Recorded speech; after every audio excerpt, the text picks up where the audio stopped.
Hello guys, nandito na naman tayo. Syempre, good morning muna rito at good evening dyan. Ito, pag-usapan natin, medyo mas lalo, parang mas lalo. Ito para sa aking opinion, no? Ito'y personal kong opinion. At ito ang aking nakikita sa sitwasyon at sa mga pangyayari sa Senado. Okay.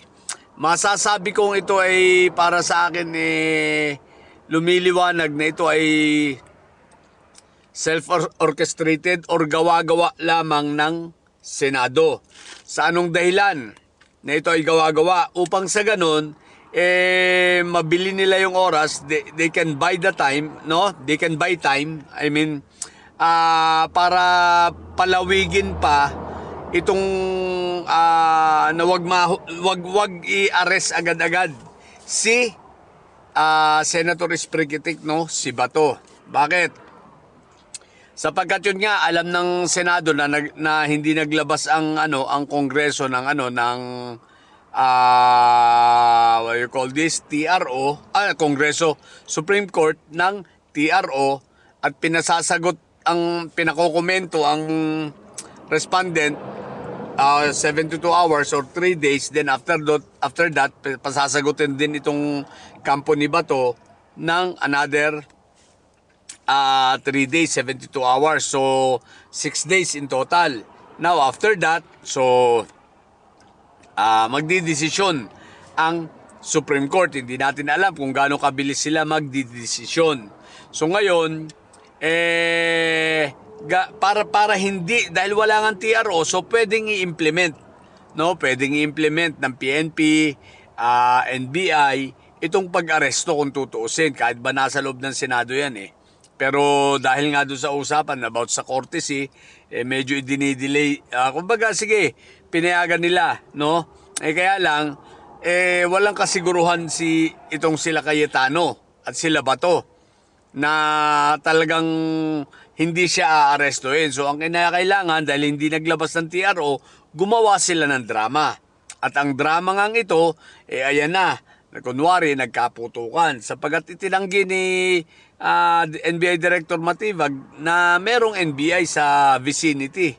Wala naman. Diba? So, ang mga nandun ay PNP at nandun rin yung mga Marines na backup security ng Senado at yung OSAA na mga naka-long firearm na at ready na sa kanilang drama. Sapagkat maoobserbahan mo, bakit nga naman sa mga videong lumalabas before mangyari yung shootout, no?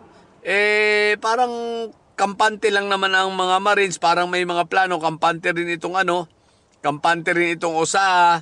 So, parang may plano, no?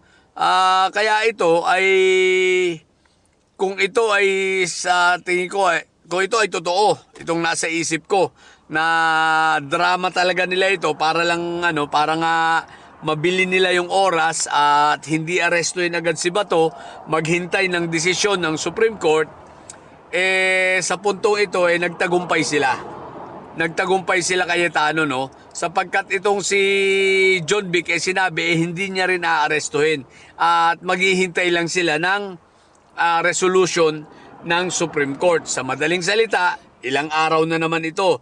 Ilang araw na naman na libreng kakain, libre pagkain, libre tulog, libre wifi, libre aircon nitong makapal ng mukha na senador na ito, si Senator Esprigitic sa Senado. At syempre, sino magbabayad ng lahat ng konsumong yan? Di ang mga taxpayer na mga kawaawang mga Pilipino, no? Ngayon, ito pa. So, ang isa pang pinupunto dyan, NBI ang pinalalabas, ang ugong nitong sila kay Cayetano. Bakit NBI? Kasi nga galit sila kay Matibag, di ba? So, para sirain ang reputasyon ng NBI. So, kumbaga na to two birds in one stone nito. Di ba? Magdadrama sila ng ganito, maililigtas na si Bato, masisira pa ang NBI. So, ganun ang kanilang plano, sa tingin ko. Yun ang kanilang gustong mangyari, pero hindi mabibigo sila na masira nilang NBI, no? Maaaring nanalo sila, nagtagumpay sila ngayon doon sa kay Bato. Pero ang tanong hanggang kailan, no? Dahil iilang panahon lang yan. Ako po, Rudy, Kung di naman pala sila tanga, nagbigay na nga yung hindi paglalabas ng TRO agad-agad ng Supreme Court, yan ay pahiwatig na. Senyales na yan na ayaw na nilang makialam at hindi sila magdidesisyon. Kumbaga ayaw nila maglabas ng TRO.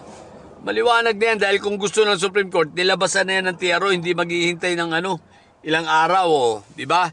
So yun ang sa aking palagay na mga pangyayari dyan. Pero ang nakakatawa rito guys ang galing ng drama ni Cayetano, no? Nagpa-victim na sila. So sila na ngayon ang biktima at inaatake daw ang Senado. Under attack daw ang Senado. Grabe ang drama ng mga siraulo, no? Alam nyo guys, isa lang naman ang solusyon dito Simple lang yan, isuko nyo si Bato, tapos ang usap. Di ba? Isuko nyo lang si Bato. Anyway, sa pangyayaring ito, lalong umaalsa ang galit ng mamamayan sa mga senador na ito. Yan ang legacy ni Cayetano, ni Mr. 10K, no? Ang legacy niya, ginulo ang Senado. Hindi lang siya, mga kapatid, mga kasamahan niya. Ginulo nila ang Senado, ang institusyon ng Senado. Wala, tinanggal nila ang moral. Kahiya-hiya na. Ayun, no, pagbukas ko ng mga international news, CBC, CBN, CNN, BBC, ngayon, headline ng Pilipinas.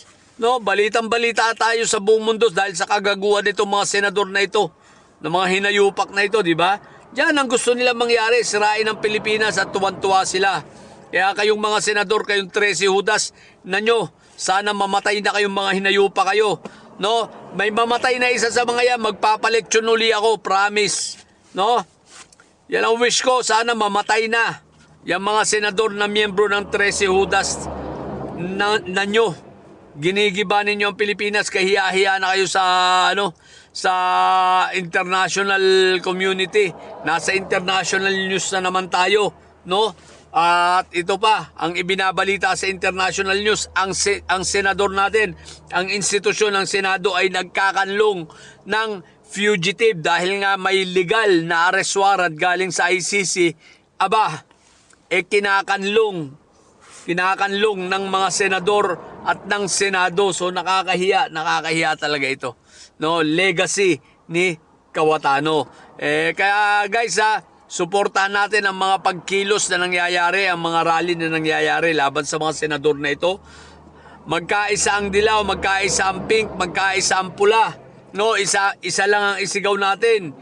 Patalsikin na yung mga hinayupak na yan, no? Papanagutin si Inday Sayad, itrial at si Bato, arestuhin. Mga hinayupak na yan, no? Kayaya talaga. Anyway, yun lang muna. Sa mga bobong didilis dyan na nyo, ang tatay nyo ay preso, ang BP nyo pa ay bobo. Matili kayo mga bobo at may side. Sabat ang may side ay laging high blood. Bye!